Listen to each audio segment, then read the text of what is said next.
What's up, everybody? Aloha, Hump Day, Wednesday. I hope you guys having a great week. Hope you guys having a great week.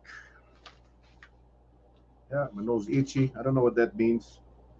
I think it means something. My grandma used to tell me something. If your ear is itchy or your nose is itchy, the Portuguese all had one thing for whatever you do or whatever happened to you. There was a reason, and I cannot remember. Maybe our guest tonight will be able to help share that. I'll be bringing her on a little bit. I know Wednesdays, folks. Yeah, I miss you too, partner Eric. Dang, I miss you, man. Um, yeah, a lot of things going on, and I know Wednesdays is usually reserved for our COVID numbers. I'll talk a little bit about that. Ears itchy means somebody's talking about you. Well, my ear's not itchy, so I guess it's my nose. I don't know why. It's good now. The itch is gone, right? The itch is gone. We can get to business. So anyway, we usually on Wednesdays we usually have doctors on to talk about the COVID numbers. But there's been some developments on Kauai, and I know we got a lot of viewers from off island, from the continent. Hopefully, you guys bear with us for tonight. Hang in there. I mean, it's an interesting topic, but it's about our Kauai Adolescent Treatment and Health, our Healing Center, uh, the Adolescent Drug Treatment Center, Residential Drug Treatment Center that was envisioned 20 years ago, finally built, and it has been sitting empty. And I've been getting a lot of questions about the Drug Treatment Center. I've been, over the last couple of years, it's quite a common question for me. Yeah, see me. I know, guys. I miss you guys. I do. Um, I think Charlie's still working. I'm sure because he's not on. But uh, so there has been some developments with the drug treatment center. And I wanted to touch on that tonight because number one, I think it's very important that the public, especially here on Kauai, understand what's happening because that facility was promised many, many, many years ago, and we've there is absolutely no dispute that the drug issue on Kauai, as on Oahu, as on Maui and the Big Island and Lanai and Molokai, we all struggle. We all suffer from this horrific disease called drug addiction. And Kauai does not have any treatment facilities, residential treatment facilities. We've never had it. And our youth, if they're lucky enough to secure a bed on Oahu, can get some treatment, but for the most part, they don't. And some parents have sent their kids to the mainland. So when the when the plan came about, we'll get into that in a little bit. Everyone got excited, and especially myself and our guest tonight, and many others. That finally the light at the end of the tunnel, we could see it. That event that at some point we would have a residential treatment center where our kids could go get the help that they need, and we could save lives. That was what this was all about. And as I'll go through the chronology in a little bit, uh, you'll see what occurred, and you'll see what didn't occur. And the reason we're doing this tonight is because, again, when I heard that there was some possible developments, some good developments that were going to be coming about, I decided that we'll talk a couple of minutes about COVID. We'll talk about the numbers, but I really wanted to dedicate this time because it's important that we all understand. It's going to take a village, people. It's going to take a village to get that site up and running. We'll get into that in a little bit. So appreciate you guys jumping on tonight. I know a lot of people are hoping for COVID. Um, Bottom line is this, right? The state's excited because the numbers of the positivity rate, case counts are slowly dropping. We had 20 people die last week. 20 people died last week. B4 and B5 has raised its ugly head here in Hawaii, and we know what's going to happen with that. The case counts are gonna start rising again. Hospitalizations are going to start rising again, and deaths will continue. So we will. I promise you. Next week we'll have the doctors on board because I think it's important that we understand what's going on. and we don't get fooled by the media twist, the media spin, that everything's all groovy and that we can go to concerts and football games and go get your vaccine and your boosters. People are getting sick. A lot of people are getting sick, and there's a lot more people sick than that reports tell you.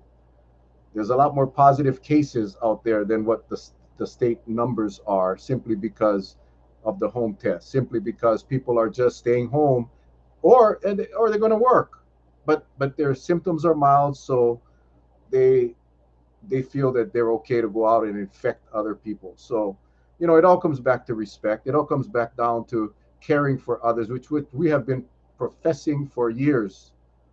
We need to take care of ourselves and our loved ones and protect everyone around us. If everybody did that, numbers be low, deaths would be low, hospitalizations would be low. But for some reason, the human being has this ability to minimize, of course, with the help of our state and with the help of the media, minimize the impacts of this deadly virus, and convince themselves that it's safe to go out without your mask. It's safe to go out in groups. It's safe to go party hardy, and it's unfortunate. So again, we'll get to COVID next week on next week Wednesday. But for tonight, I really wanted to discuss, and this is the reason why, folks. There has been. I'm gonna bring our guest. Our guest on tonight is none other than Jade Wali Ale Batad, and Jade has been involved. Hi, Jade. Can you hear me? Yes, I can. Oh, I can hear you loud and clear. Jade, they're asking about my shirt. More than pink. You see that pink right here? Yep. Breast cancer awareness. This is a shirt Amen. from the WWE, World Wrestling Entertainment Professional Wrestling Rocks. This was a shirt that they have. They are a huge supporters of the Susan Komen Foundation, and all profits from these items like this go straight to the foundation. So every year I purchase some breast cancer awareness memorabilia so we can get this No, cool that shirt. that's taking us back to the good old Roxy days when wrestling was at the Roxy. Oh, absolutely. I tell you what, man, I loved it then and I love it even more now. And I Me ain't too. ashamed to say it. Wrestling is the only real sport left. Everything else is fixed. Football, baseball, basketball. It's all fixed. All fixed. Wrestling is the only real sport left. Andre the Um, Giant. Andre the Giant. yeah, absolutely. So anyway, um, I asked Jade to come on tonight because Jade has been a part of this adolescent treatment center project or vision for just as long as myself, which now makes 20 years. It was back in 2002, possibly 2003. Mayor Baptiste had been elected, newly elected. He was on the county council. He got elected as our new mayor. And coincidentally, I was elected to my first term on the county council. I had known Mayor Baptiste prior to politics, or prior to me getting in politics. I met him while he was on the council. I worked with him a lot, but we were good friends. In fact, I believe we even might be related. But anyway, once the mayor got elected, Baptiste, he started to put together his vision for the next 4 years as a mayor, possibly eight. And one of his top priorities, one of his biggest dreams and visions, was an adolescent drug treatment center for our youth. And I'll never forget that because um, he knew that I was a very strong advocate against drugs and pro treatment. And I ain't saying this to brag, folks. I'm just saying, as a former cop, I saw the devastation and destruction that drugs causes. So it was only natural for him to ask me. We sat down. I remember, I'll never forget this, and he told me of his vision. He asked if I would be willing to sit on his mayor's anti-drug coalition, which included the prevention and treatment and enforcement and re-entry back into society once you post treatment. And of course, I accepted, and that began the journey of of how this adolescent drug treatment center would eventually be born. And Jade was a very active part of this as well from day one. And Jade, maybe you want to share a little bit about how you got started. in this vision of Mayor I would love Baptiste. to, Mel. I would love to. And let me just clarify that there were people that have been fighting this fight long before me and even Mel. They're my dear friend Teresa Koki, uh, Marty Maioni, Kim Cummings. I mean, the list goes on and on and on. And I'm gonna leave out a few as well because there's so many people that have been a part of this. But I'm not um, separated from living with the perils of drug addiction in our family, and by the grace of God, I so happened to be sitting in a waiting room while my daughter and the mayor's son were in treatment. And that meant Brian and I were in the waiting room at Dr. McKenna's office. And very obvious to both of us through our children and our lives and our families that it was a need. And so, fast forward, that was his vision, and his birth child, right, was for treatment and a residential treatment facility on Kauai.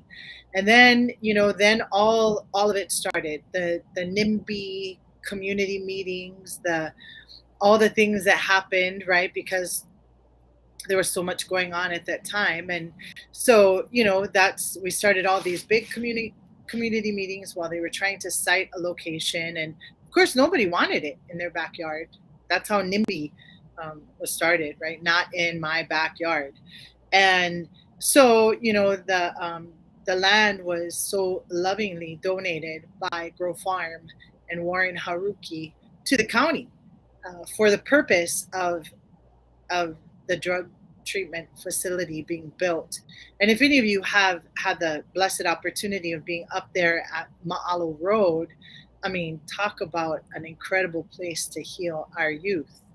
It's so incredible. The views, the area, the land. So the land was given to the county, and then started the work. And Teresa Koki, this literally was her birth child at the county with Mayor Baptiste. And so all these different things started happening there. And it literally took a village. Many people are involved in it. But I was there when it was the attendees from drug court, and there was guinea grass, and you couldn't even see. There was nothing there but weeds and grass and high, big. And they were literally with their hand, you know, um, tools trying to get this grass out, which is, you and I both know, is a losing battle, right? To try and attack guinea grass by your hands. But I told one guy, I said, "Oh my gosh, you're gonna get blisters," and he goes, "Good, good, because I want my blood, sweat, and tears in this land, so that my children's children are not here. They don't need it. I pray that my blood, sweat, and tears is in this land, so much so that I break the chains and the curses over my family generationally." And I was so blown away with that. And so there we were. And then fast forward to the Carvalho administration, right? It was built, it was blessed, a beautiful blessing, beautiful blessing. Everybody was there. Annette Baptiste was there in honor of her husband, our late Mayor Baptiste.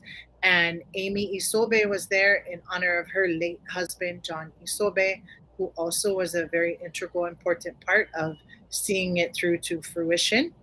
Um, and so the building was blessed. Beautiful, beautiful building, blessed. And from that day till now, I think it's been 5.5 years. Not at any given moment or any given time has there been adolescents in the building actively receiving treatment at any point. I think it was used for COVID as a COVID quarantine spot location for a while, and I'm not opposed to that. I mean, I didn't love it because that's not the intended use for it, and I felt very like I felt very protective of it. It was built and given to house treatment for our adolescents. So when they used it for COVID, I didn't love it because that's not what the intended purpose of the building or the place or the land was for. But I couldn't necessarily cite the county because it wasn't being used, right? But then at one point it was the mayor's intention. Well, we're gonna get down the chronology real quick. Okay. But I kind of wanted to. Yeah, sorry for interrupting, but I kind of, there's a lot of people that may not know the history. A lot of people that don't understand, because the wheels didn't start moving until the land donation was made, and that was in the Carvalho administration. But Brian Baptiste worked extremely hard. We had He had high hopes of building a facility out at Salt Pond, at the where the old Humane Society used to be, and the community again stood up and said, "Not in my backyard." The NIMBY, and those meetings got very, very, very ugly. The mayor got threatened. I think all of us that were there got threatened. In fact, police officers had to be called. It was very ugly because they didn't want this in their backyard. The reason I bring that up was Brian didn't just set a vision and wished upon a star for it to happen. Brian and his administration worked Right. hard, to try to Even move the needle. even And in Isenberg. Isenberg was the second spot that went the community went ballistic. Nobody wanted it. Everybody wants to help our kids, but nobody wants a drug treatment center in their backyard. And it was Mayor Carvalho's administration that um, convinced or made the case. Grove Farm, as you all know, has always been. I know they get a lot of flack, big landowner, developer, but I had actually wanted Warren Haruki to be on the show tonight. He's on a plane, could not make it tonight. We will have him on, but they donated land at KCC for educational purposes. Donated land to the Filipino Cultural Center. They've done a lot in our community. But Grove Farm, and Mayor Carvalho was able to reach an agreement where Grove Farm would donate this almost 6 acres of land. And it's not just land, it's not rubbish land. Jade, you know this, and I'll let you explain this because of your spiritual connection, that they wanted a place that was fitting, number one. They didn't just want a place that was away from the neighborhood. They wanted a place that had a connection, that our adolescents, our kids could have a connection to the land. There were a lot of programs designed that was going to get these kids' feet in the dirt in ag. There had 2 classrooms built, but Mayor Cavallo's administration was able to work this agreement out with Grove Farm. But Jade, maybe you can explain to us the significance of that location and why that location was selected and why that location is the right location for this facility. Well, Mel, it is absolutely the right location for our kids. And if any of you haven't been up there, I'll say it again and again and again. It's on Maalo Road on your way up to Wailua Falls. And I implore you, go drive up there, park your car. There's a gate and it's locked because of course it's not open. But go up there and just park your car and feel it is spiritually the most beautiful place. And Mayor Baptiste and even Warren Haruki of Grove Farm, they not only envisioned a place, and I think Teresa even has huge involvement in this, but they didn't just choose a place that was like rubbish land where just thrown out there, because they had no other purpose or no other thing that they could use it for. This land is pristine land, beautiful land, like incredible mountain views all around you. You get up there, you're in God's country. And they planned this facility to have a basketball court, to have a lo'i, to have land where your family can come and spend the day and spend time in the earth. What a healing intention. They thought of everything. The place is absolutely incredible. It takes your breath away is what happens. And then, like for me, when they sighted the land and I went up there, I was like, oh my gosh, this is so beautiful. This place, this land, this it's incredible, right? Then when you saw the building and how they had it laid out, and oh my gosh, I could see kids and laughter and voices and healing and families, and I just could see the greater picture. It's not just any old spot, it's the most beautiful spot. So I think in citing this location and it being given by Grove Farm to the county, I think Grove Farm in their give of this land, I think Grove Farm tells the kids, right? You matter. We didn't just give you rubbish land. We gave you the best land, the best place to be.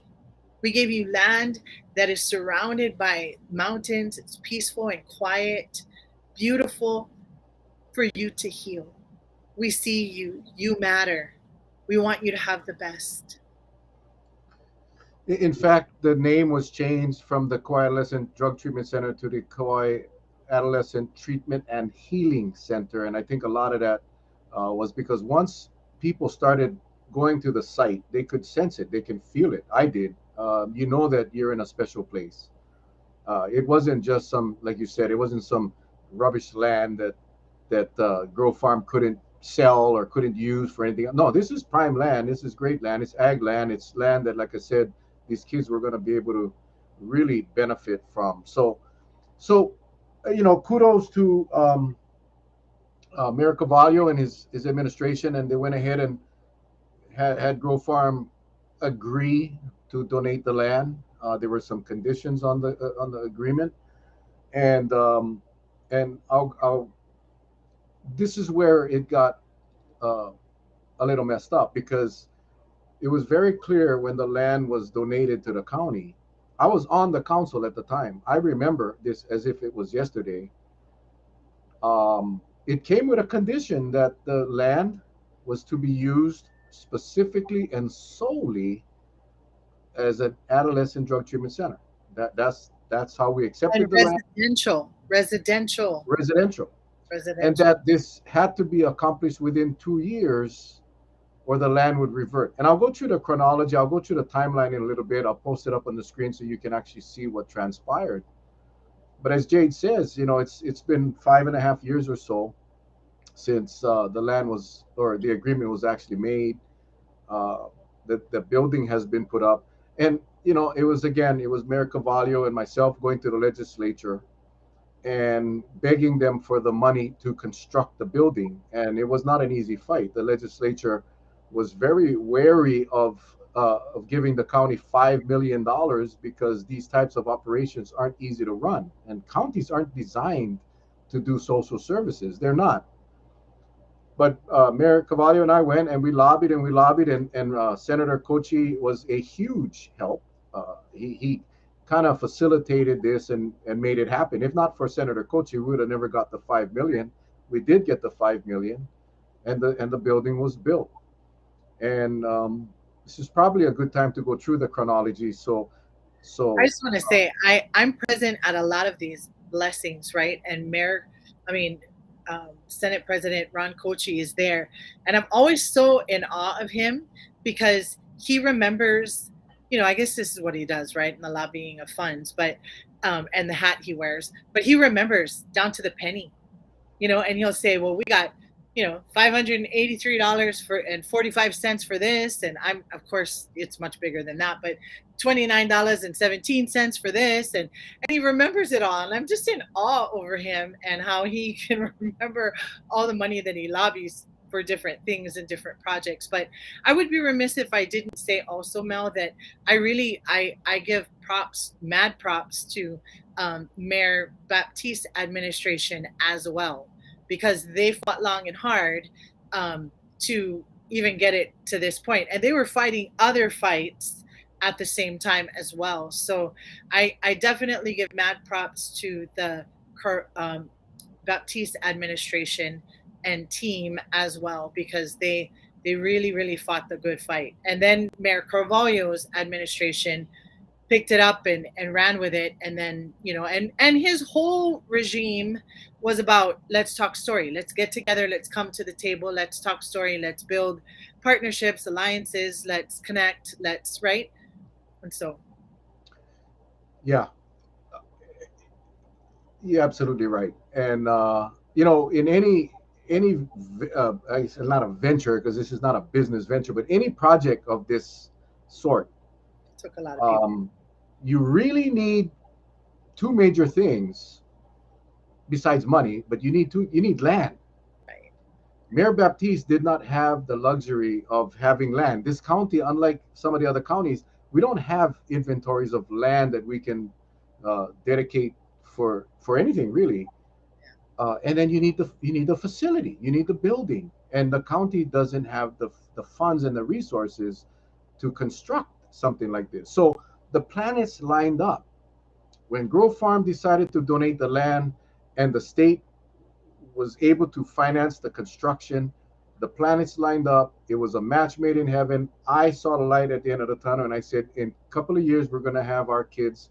We're going to have a facility for our kids to come, and we're going to save some lives, save some families. And I think that is where um, that's where it starts to go sideways. Ed McDowell says Grove Farm technically could cancel the whole deal. Big credit to Grove Farm, an enormous gift. This is why I decided to have this show tonight, Yes. because this morning, Grove Farm did file a motion for declaratory judgment in the Fifth Circuit Court, and I'll explain why in a little bit. Because the deed was violated, the restriction was not met, and that is simply what the legal action is. And I can tell you, as we go through the chronology, we'll talk about uh, what has transpired in the last few years. But let me just go ahead and put this up real quick, just so people get an understanding of how we got to where we are today and why that facility isn't built. Can you guys see that? Jay, can you see that on the Yes. screen? Yes. Absolutely. Okay, so while we talk about 2002 and 2003 with Mayor Baptiste and all the challenges and trials and tribulations, again, we were trying to find land. The land we had the land. Yeah, anyway, it was just very difficult. We couldn't get land that was available, that communities and neighborhoods wouldn't oppose. But it wasn't until August of 2015. We're talking about what, 12 years, that the county and Grove Farm came up with that memorandum of understanding, where Grove Farm would dedicate almost 6 acres to the county for the Adolescent Drug Treatment Center. This was in 2015. Between 2015 2016 is when the lobby started to happen with the ledge to try to get some funds so we could construct the building. And in March of 2016, the council passed a resolution expressing the support of this project. And this was done because the legislature, Sylvia Luke and oh my gosh, Jill Tokuda, who are the two money women in the ledge, demanded that the council commit to this project. Now, just so that you know, council resolutions have absolutely no legal hold. It's basically a policy statement, and it doesn't carry any weight. But this council resolution, which supported the project, the Adolescent Drug Treatment Center, was passed by the Kauai County Council back in 2016. With that resolution and with Ron Kochi's help, we were able to secure the $5 million. That was in March of 2016. By the time everything came down the pike, March of 2006, I'm sorry, February of 2017 is when the dedication deed was executed and recorded with the Bureau of Conveyances. This was from Grove Farm to the county for the purpose of the Adolescent Drug Treatment Center. And I'm just going to highlight this because I think this is the issue. Or maybe I cannot Because highlight it. that's when the Anyway, clock started ticking if right there. if the grantee's use shall cease for a period of 2 years, the premises shall immediately and without re-entry revert back to the grantor, which is Grove Farm, its successors and assigns. What this means is, and this is how we understood it on the county council when we accepted the land. If we couldn't get that facility up and running in 2 years, or if for any period of time 2 years lapsed and those doors weren't open, the land automatically reverts back to the owner, the original owner, which is Grove Farm, like an agreement of sale. It just goes back. It doesn't, and it's shall immediately and without reentry revert to the grantor. That's in the deed. That's recorded. That's how we accepted the land. Everybody was excited. That was in February. In October of 2019 now, the county awards the contract to Hope Treatment Services. We're on track.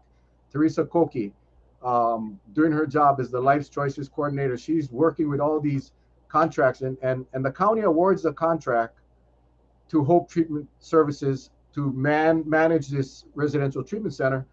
And everybody's even more happy now. And in fact, we're so happy in December 5th, we actually dedicate the facility. I think, Jade, I think you were a big part of that dedication. Maybe you want to talk a little bit about how that worked. Oh, it was such a beautiful day. I mean, the administration thought of everybody, had everybody there. There were so many key figures and key people that were a part of it. I mean, Mel, you were there, Teresa. I mean, it was a big deal, and I asked my friend, dear friend, Lena Alapavao Jardine, to come, and she brought her dancers, and they did oli and did a kahiko, and I did the blessing. And that is actually where I met Warren. I never knew Warren prior, and really had no knowledge of him necessarily, but he was moved by the blessing, and he came to tell me about how much it moved him. And that was when I was made aware at the blessing of the clause, the reversionary clause that was in the deed. And you said it's something we put in there and hope we never have to use. Yeah. So that's kind of, but again, at that moment, everybody was so excited. This was coming to fruition. And Excited. unfortunately, in March of 2020, the county the Hope Treatment Services contract because of some performance issues. I'm not going to get into the debate. Hope County or Hope Treatment Services has filed a civil litigation against the county of Kauai for breach. Um, I don't know the specifics. I'm not privy to that information. All I know is that the county, after further review, after awarding the contract, felt that Hope could not perform to the specifications of the contract, and that contract was terminated. That was a setback, but I didn't think it was a huge setback. I figured we'd just go and put back out another request for proposals and go ahead and find another operator, find somebody, find something, and let's get this place open. And this is where the problem starts. It starts, this is in June, 1 month after, less than a month after the termination of the Hope Treatment Services. We all found out, all of us, uh, myself, Jade, Grove Farm, we found out by reading Civil Beat. Civil Beat reported that the Adolescent Drug and Treatment and Health Center facility will be used as a hub for pre-existing adolescent drug prevention and jail diversion services, as well as programming for crime victims and witnesses. In other words, the building and the land was going to be transferred over to the prosecutor's office for expanded services and some drug prevention and jail diversion services and victim witness. Quote, this is out of the Civil Beat article. The administration was quoted as saying an inpatient drug rehab center is for now almost certainly off the table, unquote. That, when I saw that, and I think some of you may have even been watching the show that night, because I blew up. I blew up. In fact, I blew up so hard that I worked for the prosecutor's office. The next morning, I get a call, come go to the prosecutor's office, Justin. And I shared with him, and I said, Justin, that was not why we accepted the land. This has to be a residential drug treatment center. That was back in June 7, and on the 26th, it was very clear by the administration, Managing Director Mike DeHillig, that 1 and 2 we knew that the Hope Treatment Services contract had been terminated, and that they were going to start using the facility for COVID-19 isolation, the use. And the third point was the Office of the Prosecuting Attorney will take control of the building on July 1st of 2020. Now, this is when it became clear to me that the county had decided to deviate from the use of this land and this facility as a drug treatment center, and that they were going to use this land and building for other purposes.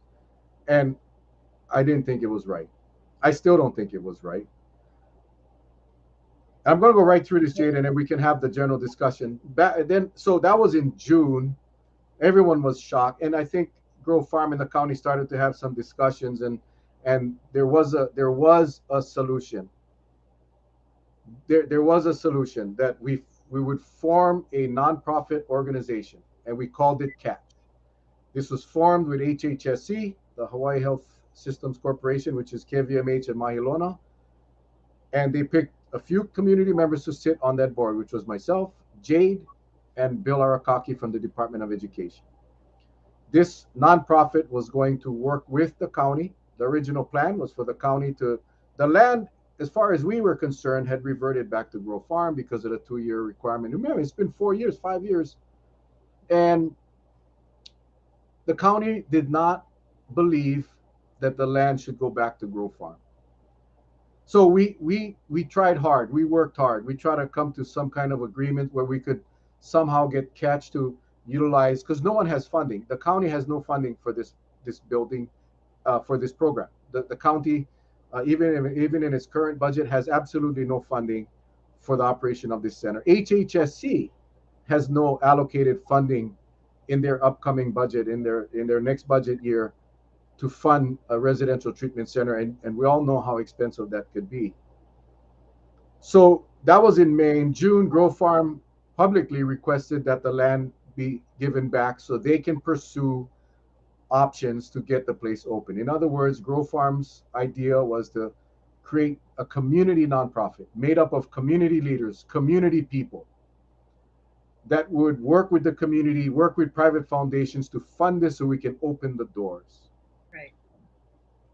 The county did not believe that the land belonged to Grove Farm. And the county, based on their opinions from their county attorneys, felt that they had met the requirements and that they did not have to give back the land. In fact, in June 23rd, Mayor Kawakami issued a statement that the county will now give the land to HHSC, which is a state function. Remember, I just told you, HHSC had no funding to operate this center. Right. And just following that in July, even Justin Kohler, after reading the deed and after seeing all that had transpired, provided testimony at the county council meeting that the land should be returned to Grove Farm so that HHSC and Catch can work together to operate this facility. See, without private foundation funding, without private money, this thing will not survive. There is no county funding. There is no state funding. We have the land, we have the building, we have no money. So from July 21st till today, we have been in Catch, the county, Grove Farm, have been trying to work an arrangement where we could get this place open. So that was July 2021, and now Correct. we're in July 2022. A year ago. A year ago. So it again, as and Grove Farm has, a lot of people think Grove Farm is the big landowner, but I will tell you this: from day one, Grove Farm has not lost sight of the vision of this center. And I respect Warren Haruki, who, it's not Warren Haruki, this is Grove Farm, there's a board of directors, all of these things. The bottom line is that land was donated to the county for a purpose of getting residential treatment for our kids. The county And couldn't make it Warren's take has never changed. The kids happen. have always been the priority of the purpose of this land. I think I say this carefully, but I think HHSC, I think for them it was an asset during a time, right? During COVID. So anybody would benefit from having that asset added to their, to their budget line items, right? But Grove Farm has never had any other extenuating circumstances or underlining purposes behind the giving of the land. It has always been for the kids. Now, I said today, and I'll say it again, I get no kickbacks. I'm not running for office. People tried to align me with Warren and Grove Farm when I was running for county council because he gave me a $250 check. And I thought that was really funny because if I was going to be bought, I would at least be like ahi, right? By the pound. And we all know that I had a lot of poundage. So I would be worth a little bit more, Mel, than $250, don't you think? Like, I mean, if we go the price of ahi, I'd be per pound at 350 pounds, I would have been worth quite a bit of money. Well, like I said, I think Jade, in our very first catch meeting years ago now, I remember saying, my loyalty isn't with Grove Farm. My loyalty is sure as hell ain't with Warren Haruki. It sure as hell ain't with HHSC, and it ain't with the county. My loyalty, the reason I got on that catch board was because I wanted to open those doors, and I believed we had the team in place to do it, and it never came through. So And I think I said back then, Mel, and I'm sorry to interrupt, but I think I said back then when it was me, you, and Bill, right? I felt like I was the weakest link, right? Because there's a whole bunch of people that would have loved nothing more than to have been on that board and probably had way more right to do so or be on the board than I was, right? I always felt like I was amongst good company with you and Bill, right? And Bill Arakaki with his connection to DOE and the kids, a lifelong career in helping the kids, right? yeah, So I felt like I was in outstanding company. You with your experience on boards and commissions, you with your experience with the county, you with your experience as a police officer with drugs and our adolescent and all of the above. So I felt like I was in good company. But I think I said we're all here, even myself, handpicked and hand selected by God to be a part of something much bigger than ourselves for our keiki, for our island community, for the betterment of recovery for our youth. this is one of those issues that you're not going to find a human being on this island in this state that does not believe that this facility needs to be open. Zero. There is no one. And you know, I'm not going to sit here and point fingers. I'm just going to say that we didn't get the job done. The county didn't make it happen. Grove And now Farm, you are running unfortunately. for office. You are running for office for Yeah, another and I try council. not to bring that up on our shows only because I don't want, this is not a political I thing. get it. I get it. But I give you credit for allowing the forum and the place for this to be said and for people to hear the facts and for people to know because the treatment facility and the healing and the recovery for our adolescents is not just limited to our adolescents. When someone in the family has an issue with addiction, it affects the whole family as a whole, right? Because that is our culture, right? So this recovery center wasn't just for our adolescents in recovery. It was an opportunity for our families, our island at large to heal. And so I thank you, Mel, for giving the opportunity and this show tonight, especially tonight. Well, People need to again, hear it. you know, I think I have been in communication with Grow Farm because they were trying so hard, and we try to have communication with HHSC and Catch, and unfortunately, I resigned from the board. I just could not be part of that board because the mission is different. My mission in my life is to go out and help these kids get a place to go, and I'm not going to waste my time unless there's a plan that we can work and we'll get it done. I am convinced that we will get that place open with the community, with the village. I believe we'll get it done. It's going to take a little while longer because the county couldn't get it done. Now, And I have to that, say to that, go I ahead. have to say, and I'm sorry for saying it, but I have to say it. Shame on this administration. Shame on you. Shame on you. If you are part of this administration tonight, you should go to sleep with a little bit of eha in your heart, that heaviness in your heart, because you had the opportunity to do better and you didn't. And you should feel that because Mayor Baptiste did his part. God bless his soul. and Johnny Sobe is up there with him, right? And God bless him as well. And then Mayor Carvalho and his administration did their part because the building stands there, a beautiful building, mind you, in an incredibly beautiful location. And this administration was going to pass it off to prosecuting attorney offices, and then was going to pass it off to HHSC. Yeah. This mayor signed the deed to hand it back over to HHSC. Well, And then I was at council today, waited all day to testify before this went in executive session. I yeah, was I wanna touch on that too, because I'm going to introduce that segment because I think the I'm people sorry, I need to keep know. jumping the No, gun. no, no. I trust me. I'm having a hard time Right. holding this together because obviously the passion for this is unbelievable. It's and like you said, Mayor Cavallo, I feel for Mayor Cavallo sitting on that council, listening to you folks testify, knowing that he got it to the 5 yard line. He got it to the goal line. Right. Bernard, he moved mountains to make this happen. And he Right. got it to the goal line, and we couldn't punch it in for Right. whatever reason. Again, I'm not going to sit here and point fingers. I'm just saying we never get them. We never punch them in. Now, I had so much hope that Grove Farm and the county would have come to some agreement. That in fact the county would have conceded the fact that hey, we didn't meet the terms of the deed, and they would we have to the land is Grove Farm's land now. But that wasn't the case. So Grove Farm had no choice. I can tell you,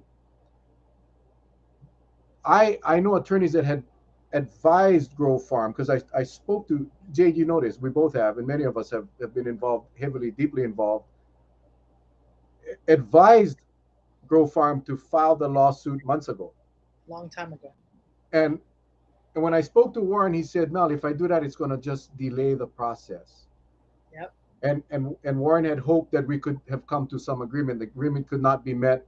This morning, he filed the declaratory ruling. He's requesting that the judge, it's not a lawsuit, I'm suing you, county, for money. No. Grove Farm is asking the court, the Fifth Circuit Court judge, it was filed in Valenciano's courtroom, that the court will read the evidence, the deed. And I read it to you verbatim. It's exactly what's in the document. That if in fact the use wasn't maintained for 2 years, the land automatically shall revert back to Grove Farm. So the reversion has already occurred, Yeah. but the county refuses to acknowledge that. So now Grove Farm had to file an action in court, which hopefully will be resolved relatively quickly. Remember now, the county was going to transfer this land without anybody's approval to HHSC, to a state entity, and totally ignoring that. And that would have made it worse. HHSC, sensing that there was going to be litigation, pulled out, said, we don't want nothing to do with this. We Yeah. don't want nothing to do with this. So right now, as it stands today, the county is sitting on the land and the building. They believe they own it. They believe that Grove Farm does not have the land. Grove Farm had no choice but to file the declaratory action in court this morning. And that is why I wanted to do the show tonight, so the public understands, because I don't know how the media is going to spin this. I wanted to make sure that the people and the public understood that Grove Farm's mission in this whole project is to open the doors for our kids. And They as a will not result, use that. Warren sat on the button for a long time. I mean, Yeah. sat on the fact that he always had this right to take it to some form of higher litigation or some form of someone looking it over and basically saying you're well within your right, because the reversionary clause should have automatically gone back to Grove Farm long before now anyway. But Warren, when I talked to him today, Mel, he just basically said, Jade, I tried everything, every single thing to keep this from happening. I just didn't want this to happen, you know? Yeah, and again, I don't know how you can blame them. I don't know how you can blame Grove Farm. You don't give land to entities for specific purposes, and those people decide to not use it. I think that, what does the county expect, that they can just go ahead and just acquire 6 acres of land, prime land? So, this will go to court. I just wanted the public to understand what brought us to this point, because it's unfortunate now that you get attorneys involved, and I have no doubt that the court will rule that the land has already reverted. I spoke to two attorneys, um, my personal friends that are attorneys on Oahu, land use attorneys. They agree that that land reverted after the 2 year window automatically. It didn't have to go to court. It. I spoke to former county attorneys. I'm not going to mention names, who completely agrees. Former prosecutor Justin Curler, who's not a civil attorney, he's a prosecutor, but he can read law. And the way the language was written, it's very clear. Right. If the use is not used for 2 years, the land shall revert to the grantor. And not only that, that condition stays with the land regardless if it's sold, transferred, or whatever. The Right. whole purpose of that language, for all of you that are watching, was to ensure that this facility would be built. And And it's used. been all And these years. used. Yeah, I'm sorry. And Built used. and It was open. built, Yeah, but have kids in it, yeah. actively receiving treatment and in recovery. So today the council met, Wait, and let me just say one thing. Before go ahead, today, go ahead. I was at the drug summit. I went to the drug summit. God bless Teresa Koki, who is now no longer with the county. God bless her for all her passion and her heart, and this entire long journey of being a part of Life's Choices Kauai, the Adolescent Treatment Healing Center, everything that she's done. God bless her soul. And thank you very much, Therese, for all you've done for our village, for our keiki, for our community. You have left an indelible mark on our community. And I I know for a fact that Mayor Baptiste beams with pride over you being a part of his administration and all that you've done. So I was there at the drug summit. Um, just in case any of you don't know, it is at 11 years old that statistics say that our kids are first trying some sort of a substance at 11 years old, which is, I believe, that's when Melina went to Kamehameha schools. So I'm saying that that is seventh grade. So at 11 years old, statistics say that our kids are already trying some sort of substance. Just so you know out there, the NIMBY people that say not in my backyard. Just so you know, at 11 years old. So if you have an 11-year-old, it's in your backyard, okay? And so it was there at the drug summit, and Dr. Chelius, and God bless him and all the work that he does for recovery, basically said at the summit that um, they're going to open the catch facility, and they've got 1.3 million, and they're going to open it. And it was there when I was sitting there like, I'm on the catch board. This is the first I'm hearing about this. I don't know anything about this. And I text you, Mel. Dr. Chelia said that they're going to. So you can come back on the screen now, Mel. Yeah, it was the original plan was that HHSC was going to get the land and the building, and they were going to put together this treatment program, treatment center. However, as I stated earlier, they don't have funding. Um, when we put catch together to start generating um, foundation money, community money, so we could get this place open, relying on some of the bigger foundations here in our state. Uh, Again, Senator Ron Kochi was summoned to help, and he was able to secure $1.3 million um, in ARPA funds from the state that would be utilized by the facility up at Kapaya, where it sits right now. Yep. on Maalo Road, up past you, just past the Kauai Memorial Gardens. You won't miss it, and I highly suggest if you're in the area, go stop by. You will feel it. I promise you. You will feel it. But again, as I said, And call me. I'll go HHSC with you because I love to go over there. HHSC pulled out, but they pulled out, and their plan is to go and try to offer some of these services with the 1.3 million dollars from the state. So right now, the building at Maalo, the land and building at Maalo, which is was specifically designed for this purpose, sits with absolutely no funding No. available. And that is why it is critical that the village, and I'm not just talking about our village on this show, I'm talking about the village of our island and our state. At some point, we'll have to come together very soon. I expect the judge to rule in favor of the land going back. And then our community is going to have to come together. And like I said, I don't care if I got to wash cars on weekends. I don't care if I got to sell my wife's desserts. I don't care if I got to go do a GoFundMe. I don't care if I got to go beg anybody, but we got to open this facility. We're not going to get county money. We're not going to get state money. Not in this cycle, anyway. And all because of a little issue of who owns the land. Does it really matter who owns the land? At County some is point, not. I think County doesn't have the ability, and that has been proven. And I speak of all counties. The county is not designed and built for social services, right? right. You don't. We're not built for that.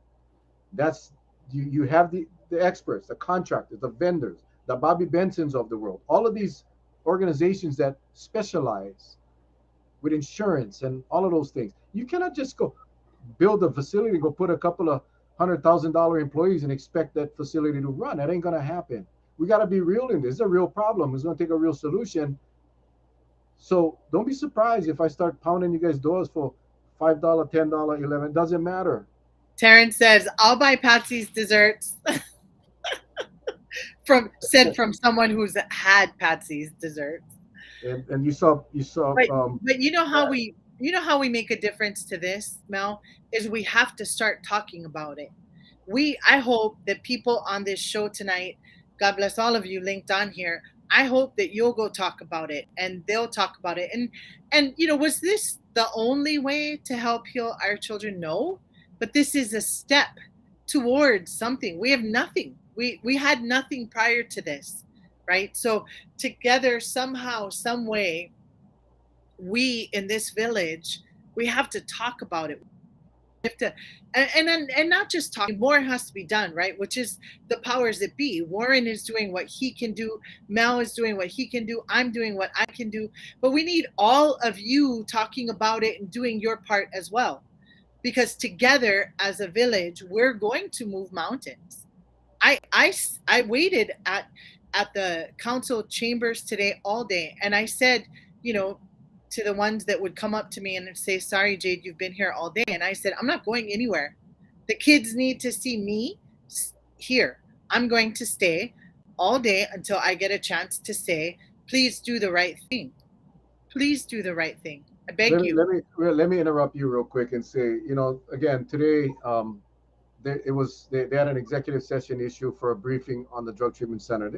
This was posted last week, so this was posted before all of these developments happened yesterday and today. When I spoke to Jade this morning and I shared with her, and well, she was aware that it was going to be on. She got out of bed and dressed up and went down to the council meeting to testify.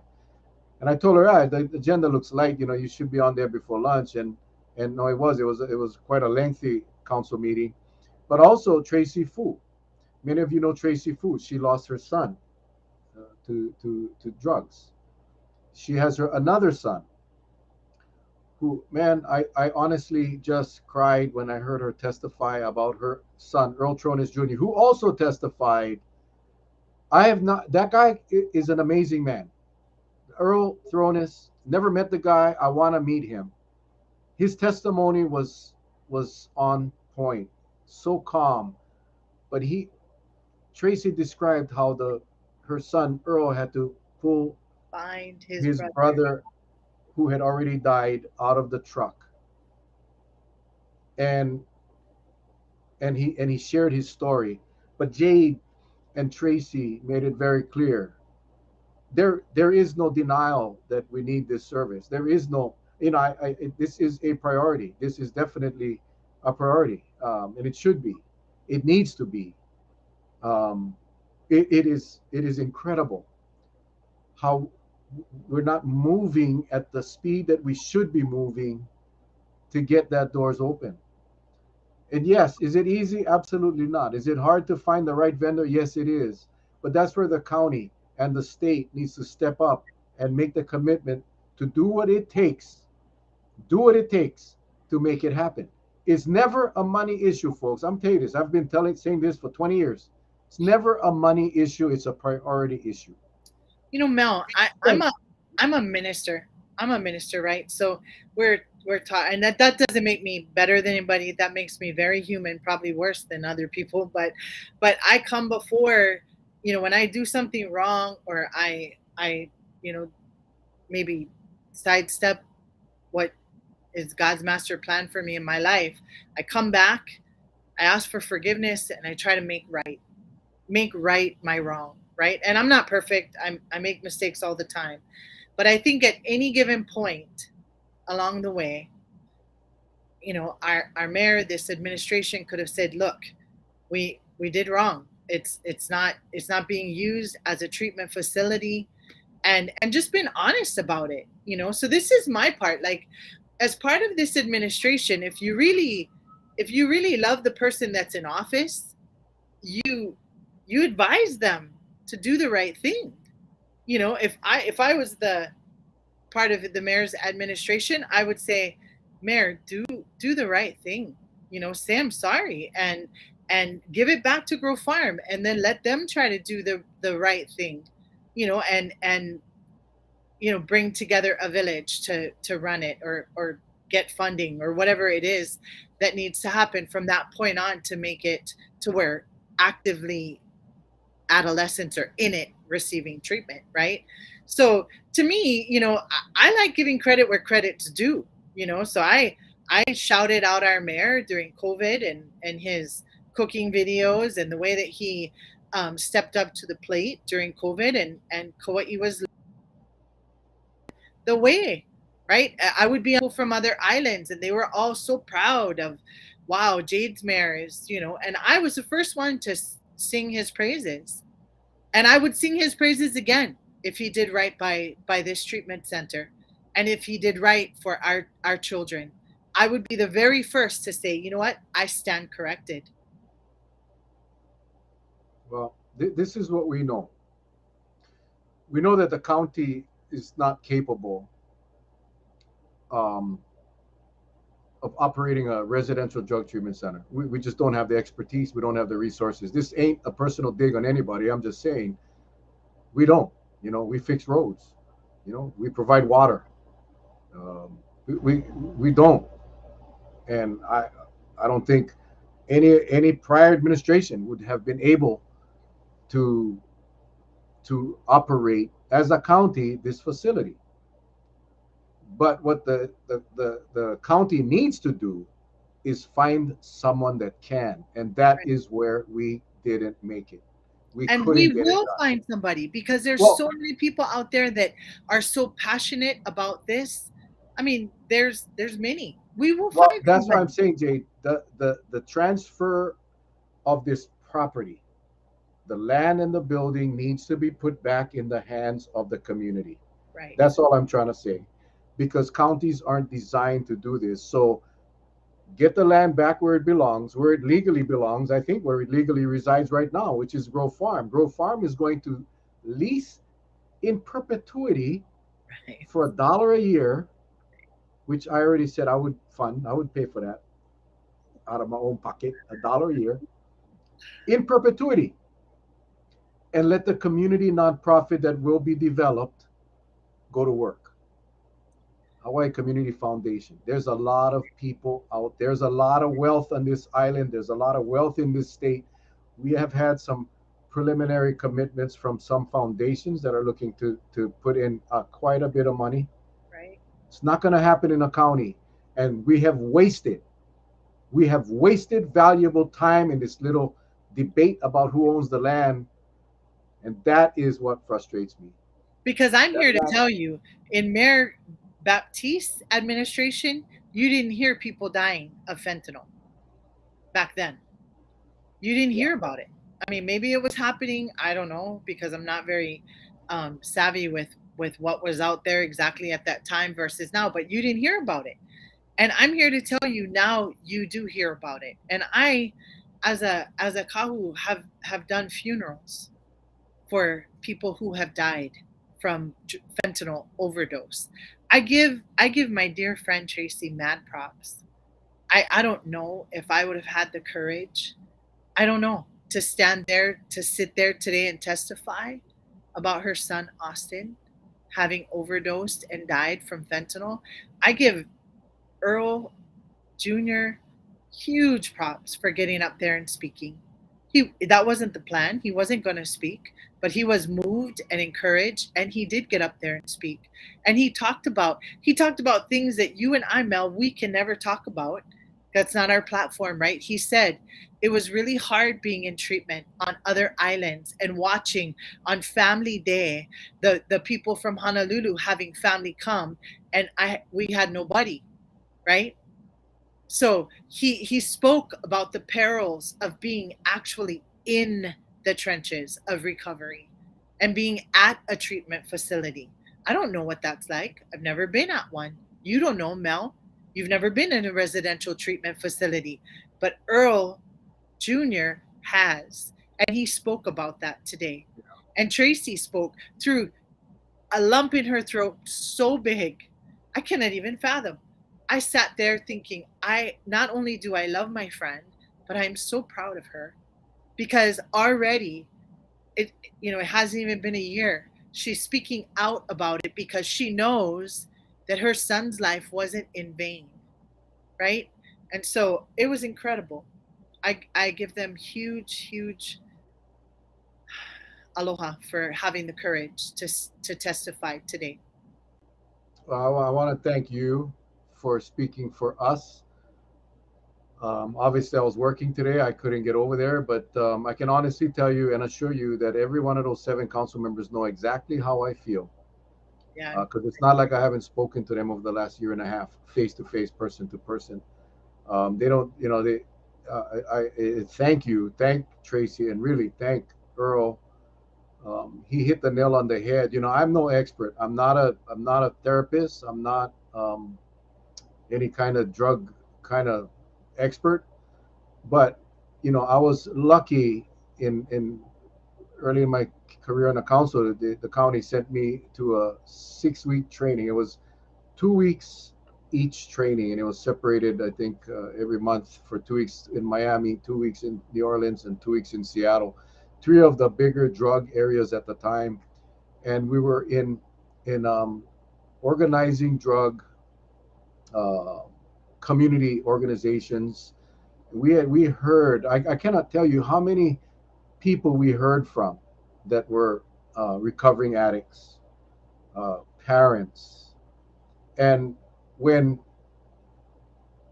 when he spoke today, when Earl spoke today, it triggered that memory about how important it is to have that facility in a location that your family support can happen.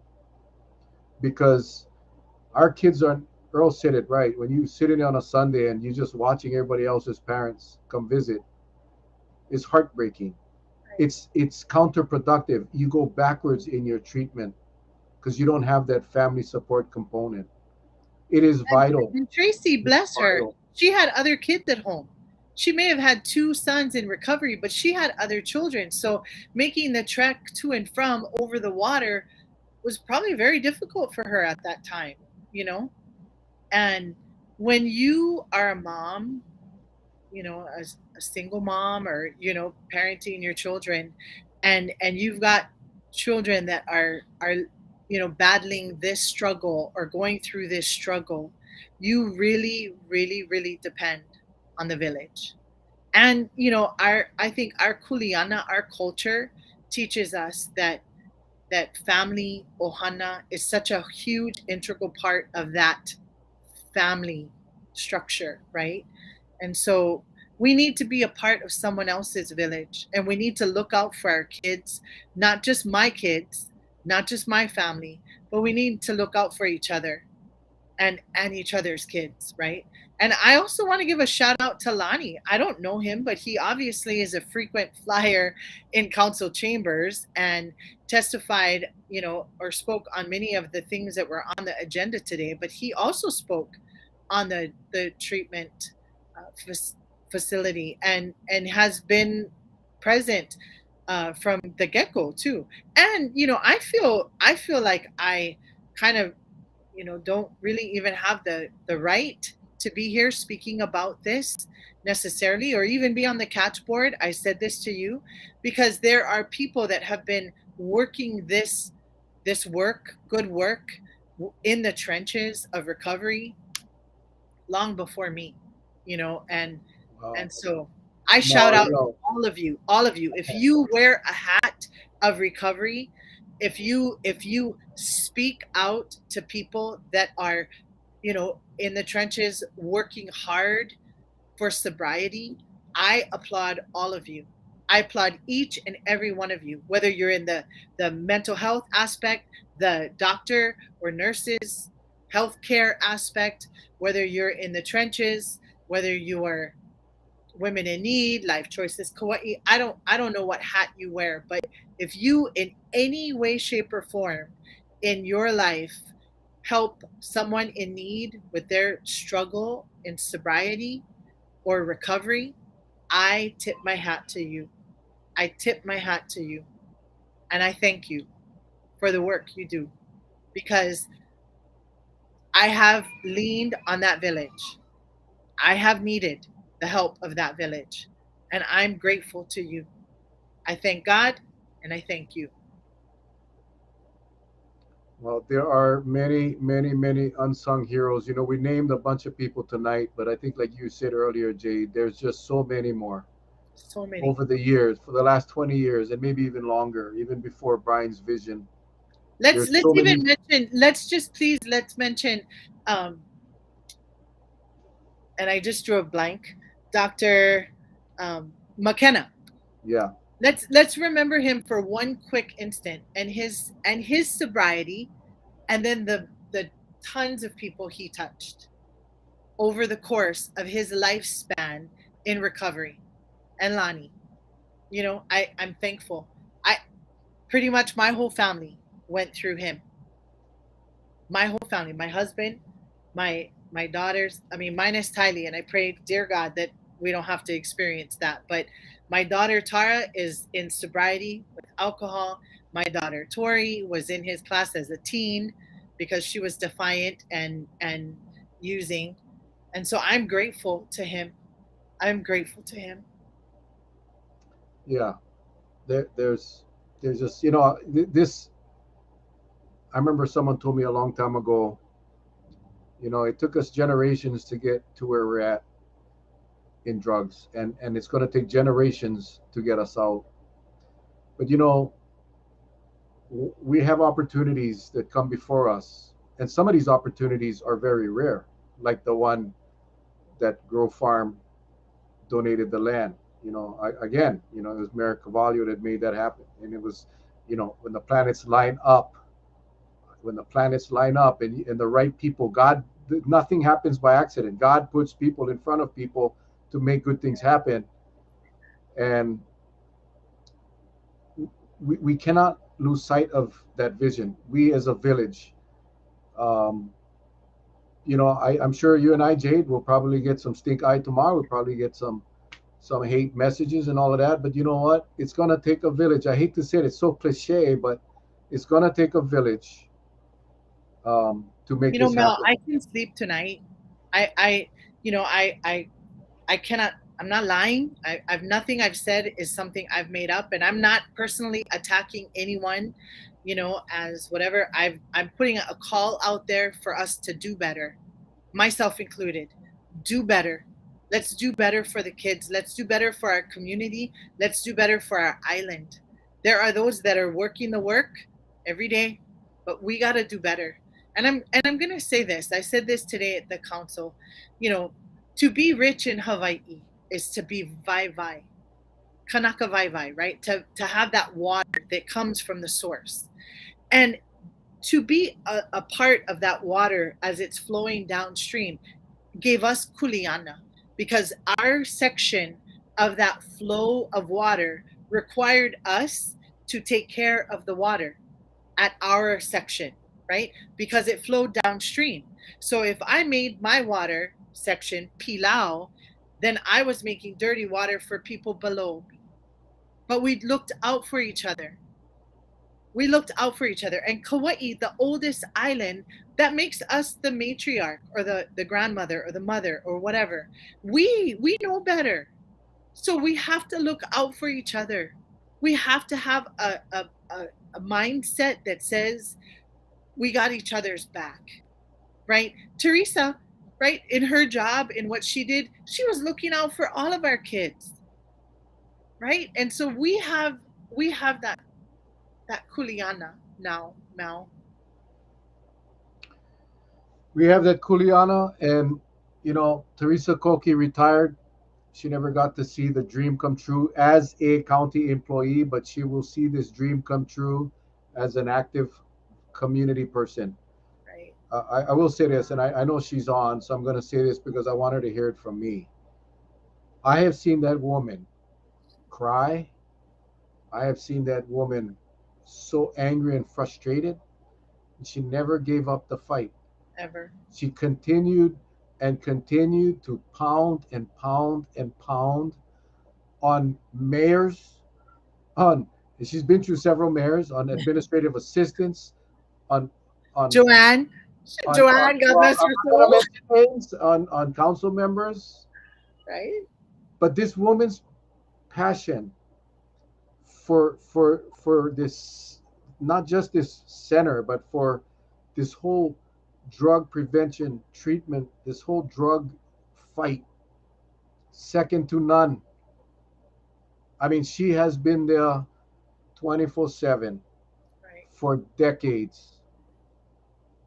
And while I hate to see her leave the county, I spoke to her the other day and I told her that whatever happens, she's a part of it, and let's make it happen. I don't.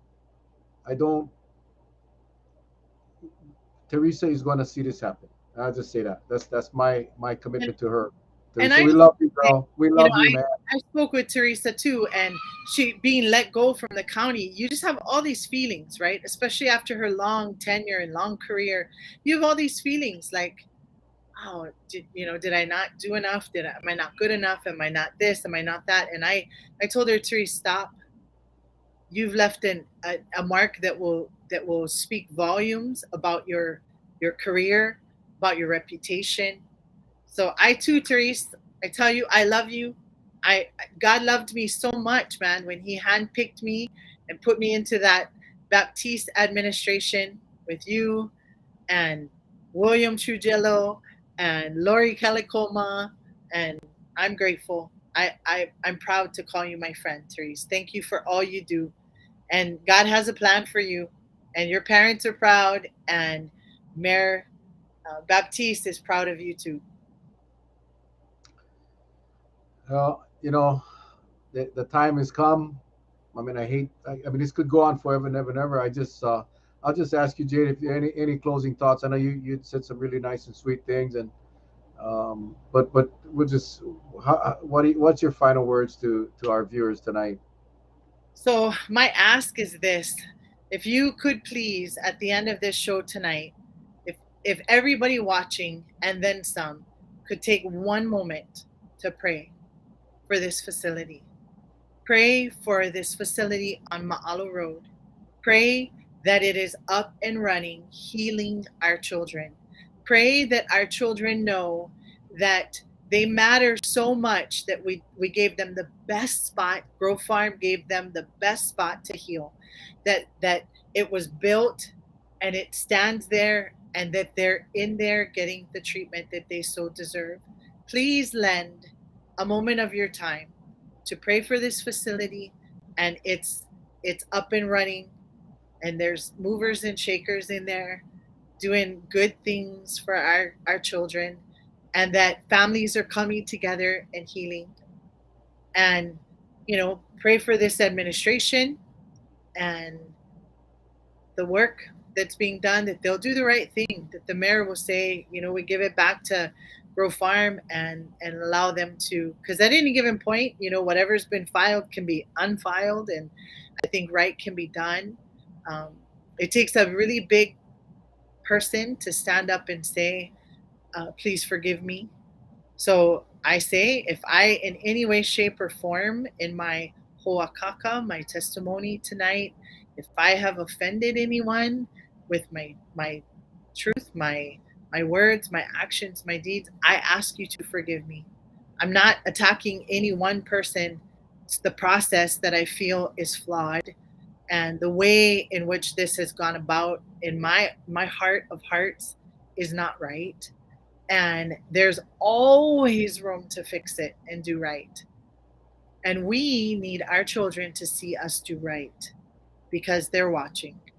And so I implore you, um, to lend your time and your ear and your heart to this facility, and to the working of it, that it's up running and fruitful, and that our adolescents are actively receiving recovery.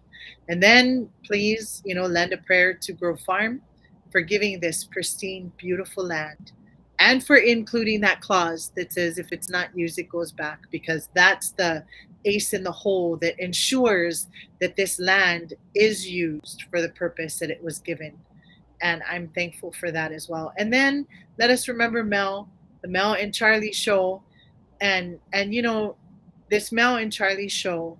uh, I say it's kind of like how we started doing church in our garage because my husband got injured and he couldn't go out and about and be around people and stimuli and all those things. So we started doing halavai haipule in our garage. The Mel and Charlie show, you came to people's tables and living rooms at a time when people were really vulnerable. The world had shut down. COVID was happening, a global pandemic. People were very uncomfortable with the vulnerability of our life and where it was. And you, Mel and Charlie, went to them. You met us at our need. And you have Kuliana now because so many people depended on you. You have Kuliana to continue the good work that you started because people depend on you, because you answered questions that weren't being answered at a time when people needed answers. So I applaud you, Mel and Charlie, and I thank you for going the distance and having the tough conversation at time when it was tough. And I thank you for many times I had questions that were answered on your show. And I know our community, our island community, and beyond tuned in. And so I thank you. But that didn't, you were handpicked and hand selected by Keakua for that as well. And you have to continue that work because people depend on you. So I thank you, Mal. I thank you, Charlie, very much for the work you've done. And we owe it to our community. We owe it to our keiki. We owe it to the work that Keakua started in us, and we got to see that work through. So I thank you so much. I wrap in saying this.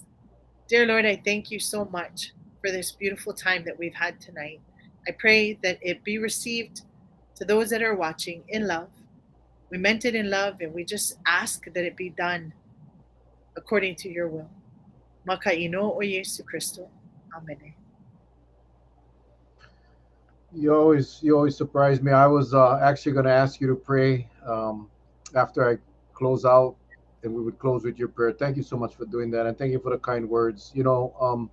This has become a village. It's a small village, and it's going to take a much larger village. I think that that whole cliche "it takes a village" is so true. This is a big thing. This is more important than bike paths and everything else. This is going to save lives. It's going to save lives. How can you help? The first thing you can do is is, again, share the button, hit the share button.